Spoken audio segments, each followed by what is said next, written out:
క్రీస్తునాథుని యందు మిక్కిలి ప్రియ సహోదరి సహోదరులారా, ఈ వీడియోలో అస్సిసిపుర ఫ్రాన్సిస్ వారు పొందిన పంచగాయాల గురించి ధ్యానిద్దాం.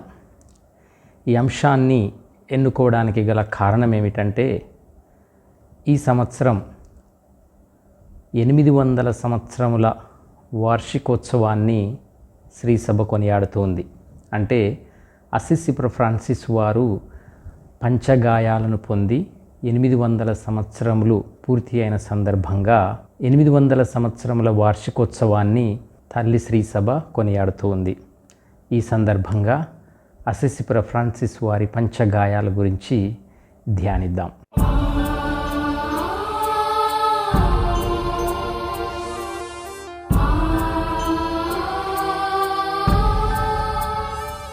ప్రియ సహోదరి సహోదరులారా, అక్టోబరు 4న విశ్వశ్రీ సభ పునీత అస్సిసిపుర ఫ్రాన్సిస్ వారి మహోత్సవాన్ని ఘనంగా కొనియాడుతూ ఉంటుంది. అలాగే సెప్టెంబర్ 17న ఫ్రాన్సిస్ వారి పంచగాయాల పండుగను తల్లి శ్రీసభ కొనియాడుతూ ఉంటుంది. ఈ పండుగను 5వ పాల్ జగద్గురువులు ఆమోదించటం జరిగింది. ప్రత్యేకంగా ఈ పంచగాయాల పండుగను ఫ్రాన్సిస్ వారి సభకు చెందినటువంటి సభ్యులు సెప్టెంబర్ 17న కొనియాడుతూ ఉంటారు.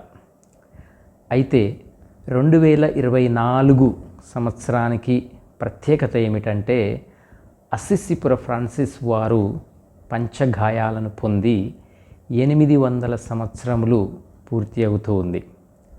సెప్టెంబర్ 17, 2024 నాటికి ఫ్రాన్సిస్ వారు క్రీస్తు పవిత్ర పంచగాయాలను పొంది 800 సంవత్సరాలు పూర్తి అవుతుంది. ఈ సందర్భంగా శ్రీసభ, ముఖ్యంగా ఫ్రాన్సిస్కన్ సహోదరి సహోదరులు ఈ వార్షికోత్సవాన్ని ఈ సంవత్సరము అన్ని చోట్ల ఘనంగా కొనియాడుతూ ఉన్నారు. ఫ్రాన్సిస్ వారు 3 అక్టోబరు 1226 సంవత్సరంలో మరణించటం జరిగింది. ఫ్రాన్సిస్ వారి యొక్క మరణ వార్తను తన సహోదరులకు తెలియచేయటానికి అప్పటి జనరల్ మినిస్టర్ అయినటువంటి బ్రదర్ ఎలియాస్ ఒక లేఖను విడుదల చేయటం జరిగింది. ఆ లేఖ యొక్క సారాంశం ఏమిటంటే, నేను మీకు ఒక సంతోషకర నూతన అద్భుతాన్ని ప్రకటిస్తూ ఉన్నాను. దైవకుమారుడైన క్రీస్తులో తప్ప ఆరంభము నుండి వినబడని ఒక గొప్ప సూచనను మీకు తెలియజేయుచున్నాను. అతని మరణానికి కొంతకాలం ముందుగా మన సహోదరుడు, తండ్రియు అయిన ఫ్రాన్సిస్ తన శరీరంలో పంచగాయాలను పొంది సిలువ వేయబడిన క్రీస్తును పోలినట్లుగా కనిపించారు అని ఫ్రాన్సిస్ మరణ వార్తను ప్రకటిస్తూ ఈ లేఖను విడుదల చేయడం జరిగింది. అయితే ఫ్రాన్సిస్ పంచగాయాలను తన మరణావస్థలో పొందినటువంటివి కావు. తన మరణానికి 2 సంవత్సరాలు ముందుగా, అంటే 17 సెప్టెంబర్ 1224న క్రీస్తు పవిత్ర పంచగాయాలను పొంది ఉన్నాడు. ప్రియ సహోదరి సహోదరులారా, క్రైస్తవ చరిత్రలోనే ఇదొక మరుపురాని మైలురాయి. ఇదొక ఆధ్యాత్మిక అనుభవం. క్రీస్తు శ్రమలతో పునీతుని లోతైన ఐక్యతకు ఇదొక గొప్ప అద్భుత చిహ్నం. అతని పవిత్రతకు, అంకిత భావానికి గొప్ప సూచన. దైవ చిత్తానికి సంపూర్ణముగా తలొగ్గడం అని చెప్పవచ్చు. క్రీస్తు ప్రేమ పట్ల అమితాసక్తిని కలిగి ఉండటాన్ని ఇది సూచిస్తుంది. సిలువలో కొట్టబడిన క్రీస్తు పట్ల, ఆయన శ్రమల పట్లనున్న ఫ్రాన్సిస్ భక్తికి ఇది పరాకాష్ట అని మనం చెప్పవచ్చు. పేదరికము, వినయము, దాతృత్వము పట్ల ఫ్రాన్సిస్కు ఉన్నటువంటి నిబద్ధతకు ఇదొక అద్భుత సాక్ష్యముగా మనం చెప్పవచ్చు. ప్రియ సోదరులారా, ఇటలీ దేశములోని లవర్నా పర్వతమునకు ఫ్రాన్సిస్ మరొక సహోదరుడు బ్రదర్ లియోతో వెళ్ళటం జరిగింది. ఆగస్టు 15 మరియ మోక్షారోపణ పండుగ తర్వాత ఫ్రాన్సిస్ లవర్నా పర్వతమునకు వెళ్ళి అక్కడ 29 ఆగస్టు అతిదూతయగు పునీత మిఖయేలు పండుగ వరకు ఉపవాస ప్రార్థనలో గడపటం ఆనవాయితీ. అయితే 1224 సంవత్సరంలో లవర్నా పర్వత శిఖరముపై ఫ్రాన్సిస్ ఏకాంతముగా తీవ్రమైన ఆధ్యాత్మిక చింతనతో ఉపవాస ప్రార్థనలు చేసే సమయంలో 6 మండుతున్న రెక్కలతో గల సెరాఫీము దేవదూత స్వర్గము నుండి దిగిరాగా ఆ రెక్కల మధ్యన సిలువ వేయబడిన క్రీస్తును ఫ్రాన్సిస్ గాంచాడు. ఆ దృశ్యంలో క్రీస్తు దయగల చూపు ఫ్రాన్సిస్ను సంతోషముతో నింపగా, యేసు సిలువ వేయబడటం అతనిని దుఃఖముతో నింపింది. ఇది ఒక రకంగా క్రైస్తవ ప్రేమ పారాడాక్స్ను వ్యక్తపరుస్తూ ఉంది. అలా సిలువ వేయబడిన క్రీస్తు దర్శనంలో మమేకమై ఉండగా అకస్మాత్తుగా తన శరీరముపై క్రీస్తు పంచగాయాలను ఫ్రాన్సిస్ పొంది ఉన్నాడు. క్రీస్తు దర్శనాన్ని చూసి ఫ్రాన్సిస్ సంతసించాడు. అతని ఆత్మవేదనతో కూడిన ఆనందాన్ని అనుభవించింది. గతములో ఎన్నడూ వినని ఆశ్చర్యమైన అద్భుతమైన క్రీస్తు పవిత్ర పంచగాయాలతో అలంకరింపబడిన నూతన వ్యక్తిగా ఫ్రాన్సిస్ లవర్నా పర్వతము దిగివచ్చాడు అని థామస్ ఎలానో మరియు పునీత బొనవెంతురా వారు రాసిన ఫ్రాన్సిస్ జీవిత చరిత్రలో వివరించారు. సెరాఫీము దేవదూతల గురించి మనం యెషయా గ్రంథము 6వ అధ్యాయము 2-3 వచనాల్లో చదవవచ్చు. మండుతున్న రెక్కలు క్రీస్తు ఫ్రాన్సిస్కు తెలియబరచిన ఆ ప్రజ్వరిల్లే దైవ ప్రేమను అది సూచిస్తోంది. అందుకే ఆ దృశ్యాన్ని సిలువ వేయబడిన క్రీస్తును ఫ్రాన్సిస్ గాంచినప్పుడు అతని హృదయము ఉత్సాహముతో ప్రజ్వరిల్లినది. అతని శరీరము సిలువ వేయబడిన క్రీస్తు రూపాన్ని కలిగి ఉన్నది మరియు దైవిక ముద్రతో సీలు చేయబడినది. ఫ్రాన్సిస్ తన చేతులు, కాళ్ళు, ప్రక్కటెముకలో గాయాలను పొందినట్లుగా స్పష్టముగా ఆయన జీవిత చరిత్రలో వర్ణించడం జరిగింది. ఈ పంచగాయాలు 2 సంవత్సరాల పాటు అనగా తన మరణము వరకు ముద్రింపబడి ఉన్నాయి. తాను పొందిన పంచగాయాలను వీలైనంత వరకు ఎవరి కంటబడకుండా గుప్తముగా ఫ్రాన్సిస్ ఉంచేవాడు.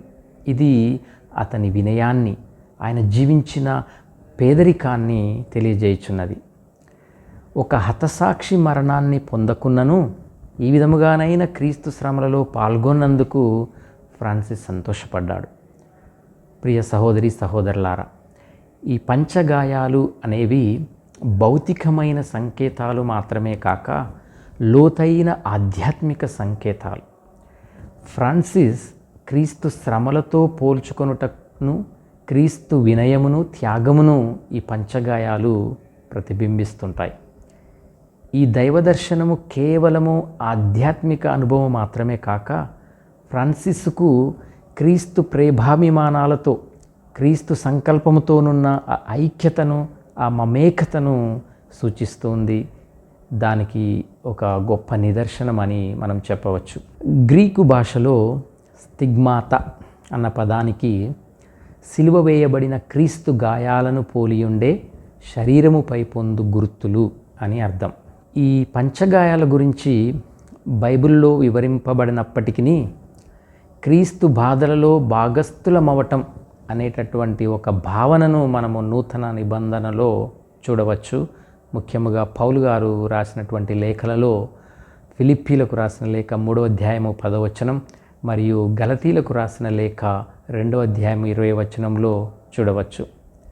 గలతీ 6:17 వచనంలో పౌలు గారు ఇలా రాస్తున్నారు: నా శరీరముపై నేను యేసు యొక్క ముద్రలను ధరించి ఉన్నాను అని. ముద్రలను అన్న పదానికి అక్కడ గ్రీకు భాషలో స్తిగ్మాత అన్నటువంటి పదం ఉపయోగించబడింది. అయితే క్రైస్తవ చరిత్రలో రికార్డు చేయబడిన పంచగాయాలను పొందిన ప్రథమ వ్యక్తి ఎవరంటే అది పునీత అసిసిపుర ఫ్రాన్సిస్ గారే. పౌలు గారు చెప్పినట్లుగా ఫ్రాన్సిస్ పంచగాయాలు క్రీస్తు శ్రమలతో నొకటిగా చేయబడ్డాయి. గలతీ 2:20లో పౌలు గారు అన్నట్లుగా, ఇక జీవించున్నది నేను కాదు, క్రీస్తే నా యందు జీవించుచున్నాడు. ఫ్రాన్సిస్ పంచగాయాలు తాను క్రీస్తుకు సంపూర్ణముగా చెందినవాడని తెలియజేయుచున్నాయి. అందుకే ఫ్రాన్సిస్ అపర క్రీస్తుగా, మరో క్రీస్తుగా పిలువబడుతున్నాడు. ప్రియ సహోదరి సహోదరులారా, క్రీస్తు శ్రమల మరణ గాయాలు మానవాళిపై దైవ ప్రేమకు ఒక గొప్ప చిహ్నాలుగా మనం చెప్పుకోవచ్చు. క్రీస్తు పంచగాయాలను కొంతమంది క్రైస్తవ విశ్వాసులు, కొంతమంది పునీతులు పొందటం, మనపై మన రక్షణ కోసమై క్రీస్తు ప్రేమతో తన శరీరంలో అనుభవించిన ఆ శ్రమను, బాధను మనకి గుర్తు చేస్తూ ఉంటాయి ఈ పంచగాయాలు. అయితే పంచగాయాల పట్ల కొంత సందేహము, ప్రశ్నలు మనకు ఉండటం సాధారణమే. చరిత్రలో పంచగాయాల గురించి వివిధ రకాలైనటువంటి వివరణలను ఇవ్వటం జరిగింది. ఎన్నో సందేహాలు. ఈ సందేహాలన్నీ నివృత్తి తర్వాతనే విశ్వవ్యాప్తముగా ఈ పంచగాయాలు ఆమోదించబడ్డాయి. ఏదేమైనప్పటికీ ప్రియ సహోదరి సహోదరులారా, ఫ్రాన్సిస్ విషయంలో సందేహాలతో సంబంధం లేకుండా అతని ఆధ్యాత్మిక ప్రయాణానికి, క్రీస్తుతో ఐక్యతకు ఈ పంచగాయాలు గొప్ప నిదర్శనము మరియు ఒక గొప్ప సాక్ష్యముగా నిలుస్తూ ఉండటం మనం చూడవచ్చు. ఫ్రాన్సిస్ పంచగాయాల అష్టశతాబ్ది వేడుకలను కొనియాడు దృష్ట్యా ఫ్రాన్సిస్ యొక్క జీవితాన్ని, ఆయన జీవించిన ఆధ్యాత్మికతను, ఆయన బోధనల గురించి మనం తెలుసుకోవాలి, ధ్యానించాలి. క్రీస్తు ప్రక్క నుండి ప్రవహించు ప్రేమ బలముతో క్షమాపణ, స్వస్థత, సంతోషం, సౌభాతృత్వంతో మనం జీవించడానికి ప్రయత్నం చేయాలి. కేవలం సిలువ చెంత మాత్రమే సువార్తను మనము పూర్తిగా అర్థం చేసుకోగలం అన్న విషయాన్ని మనం గుర్తుంచుకోవాలి. ఒక్క మాటలో చెప్పాలంటే ఫ్రాన్సిస్ పంచగాయాలు ప్రేమలోనున్న యొక్క శక్తిని నిరూపిస్తూ ఉన్నాయి. ప్రేమలోనున్న గొప్ప శక్తికి ఆ పంచగాయాలు నిదర్శనం. కనుక ప్రియ సహోదరి సహోదరులారా, ద్వేషముతో ఉన్న లోకము ప్రేమతో నింపబడాలి అని మనందరం కూడా ఆశించాలి. ఫ్రాన్సిస్ సువార్త వెలుగులో జీవించిన గొప్ప పునీతుడు. ఆయన జీవించిన పేదరికం ఎవరూ ఈ లోకంలో జీవించి ఉండరు. పేదవారి పట్ల ప్రేమ, సేవాభావంతో జీవించాడు. ఎప్పుడైతే పేదవారిని ప్రేమించగలనో అప్పుడే దేవుణ్ణి పరిపూర్ణముగా ప్రేమించగలను అని పూర్తిగా నమ్మినటువంటి వ్యక్తి ఫ్రాన్సిస్. ప్రేమ, కరుణగల దేవుని మంచితనమును ఆయన తన జీవితంలో అలవర్చుకున్నాడు. పవిత్రాత్మ చేత నడిపింపబడ్డాడు. దాతృత్వమును జీవితాంతము ఆచరణలో పెట్టినటువంటి గొప్ప పునీతుడు. తప్పు చేసిన తన సహోదరులను సరిచేయుటకు ఎప్పుడు కూడా వెనకాడేవాడు కాదు. ఇప్పటి వరకు మనం ఏమి చేయలేదు, దేవుణ్ణి సేవించడం ఇకనైనా ఆరంభిద్దాం అని తన మరణావస్థలో తోటి సహోదరులతో పలికిన గొప్ప పునీతుడు.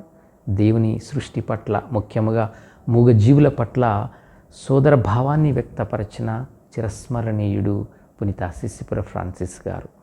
ప్రియ సహోదరి సహోదరులారా, పునీత అస్సిసిపుర ఫ్రాన్సిస్ గారి పంచగాయాలను ధ్యానిస్తూ ఉన్నటువంటి మనం యేసు శిలువ ఈ లోకానికి, మానవ చరిత్రకు కేంద్రం. ఒకవైపు శిలువ మానవ క్రూరత్వానికి సంకేతం. గందరగోళ పరిస్థితుల్లో జీవనదాత, సృష్టికర్త అయినటువంటి దేవుణ్ణే మనిషి శిలువ వేశాడు. మరోవైపు శిలువ ఏ హింసను, ఏ తిరస్కరణను ఆపలేని దేవుని స్వేచ్ఛకు, అంత ప్రేమకు శిలువ ఒక గొప్ప సంకేతం. ఫ్రాన్సిస్ తన జీవితంలో ఆ దైవ ప్రేమను అనుభవించాడు. దాని సాక్ష్యమే అతను పొందినటువంటి పంచగాయాలు. ఈ విధంగా దైవ ప్రేమకు, స్వేచ్ఛకు ఫ్రాన్సిస్ మరో సంకేతంగా, రుజువుగా, జ్ఞాపికగా మారటం మనం చూస్తూ ఉన్నాం. ఇక చివరిగా ప్రియ సహోదరి సహోదరులారా, క్రీస్తు పంచగాయాలు మనల్ని నూతన జీవితంలోనికి నడిపిస్తాయి. నూతన వ్యక్తులుగా మనల్ని మారుస్తూ ఉంటాయి. క్రీస్తు పంచగాయాలు మనల్ని స్వస్థపరుస్తూ ఉంటాయి. యేసు గాయాలు, శిలువపై ఆయన పొందినటువంటి గాయాలు మనకు స్వస్థతను చేకూరుస్తాయి. మన గతాన్ని, ప్రస్తుతాన్ని, భవిష్యత్తును అవి నయం చేస్తాయి, స్వస్థతపరుస్తాయి. క్రీస్తు పంచగాయాలు మన బలానికి, విశ్వాసానికి మూలం. శాంతిని పొందుటలో మనకు ఈ పంచగాయాలు తోడ్పడగలుగుతాయి. క్రీస్తు పంచగాయాలు దేవుణ్ణి మనకు బహిర్గతపరుస్తూ ఉంటాయి. యేసు గాయాలు దేవుని శక్తిని, ప్రేమను, దయను వెల్లడి చేస్తూ ఉంటాయి. మనము శ్రమలను పొందినప్పుడు యేసు తన గాయాలను తాకమని, దేవుని శక్తిని అనుభవించమని మనల్ని ఆహ్వానిస్తూ ఉంటాడు. అలాగే యేసు పంచగాయాలు మనలో విశ్వాసాన్ని పెంపొందిస్తాయి. మన గాయాలు యేసు గాయాలను తాకినప్పుడు లేదా కలిసినప్పుడు మనలో నూతన విశ్వాసము జనిస్తూ ఉంటుంది. అలాగే దివ్య సంస్కారాలు, గాయపడినటువంటి క్రీస్తు ప్రక్క నుండి దివ్య సంస్కారాలు ప్రవహిస్తాయి. క్రీస్తు ప్రక్క నుండి నీరు, రక్తము ప్రవహించాయి. క్రీస్తు గాయాల నుండి దివ్య సంస్కారాలు ఆవిర్భవించాయి. దివ్య సంస్కారాలు మన జీవితంలో ఎంత అమోఘమైనటువంటి పాత్రను పోషిస్తున్నాయో మనందరికీ తెలిసిన విషయమే. అలాగే క్రీస్తు పంచగాయాలు జీవనదాత అయినటువంటి ఆ దేవుని కృపను మనకి వసుకుతూ ఉంటాయి. కాబట్టి ప్రియ క్రైస్తవ సహోదరి సహోదరులారా, అసిస్సిపుర ఫ్రాన్సిస్ వారి పంచగాయాలు దేవుని ప్రేమకు గొప్ప నిదర్శనం, దేవుని యొక్క రక్షణకు గొప్ప నిదర్శనం. మన శ్రమలు క్రీస్తు శ్రమలతో ఐక్యము చేసినప్పుడు ఆ క్రీస్తుని శాంతిని, సమాధానాన్ని మనం పొందుతాం. దేవుని యొక్క ప్రేమను, దేవుని యొక్క శక్తిని మనం అనుభవిస్తూ ఉంటాం. కాబట్టి ఆ క్రీస్తు పంచగాయాలు మన శరీరముపై ముద్రింపబడాలని కోరుకొనకపోయినా, ప్రార్థించకపోయినా, ఆ దేవుని యొక్క ప్రేమ, ఆ దేవుని యొక్క కృప, దయ మన హృదయాల్లో, మన జీవితాల్లో నిండుగా మెండుగా అలవర్చుకునే భాగ్యాన్ని ఆ దేవుడు దయచేయాలని, ఆ కృపను, ఆ దయను, ఆ సమాధానాన్ని ఇతరులతో పంచుకునే గొప్ప భాగ్యాన్ని ఆ దేవుడు దయచేయాలని ప్రత్యేకంగా ప్రార్థన చేద్దాం. దేవుడు మనలందరినీ దీవించునుగాక. ఆమేన్.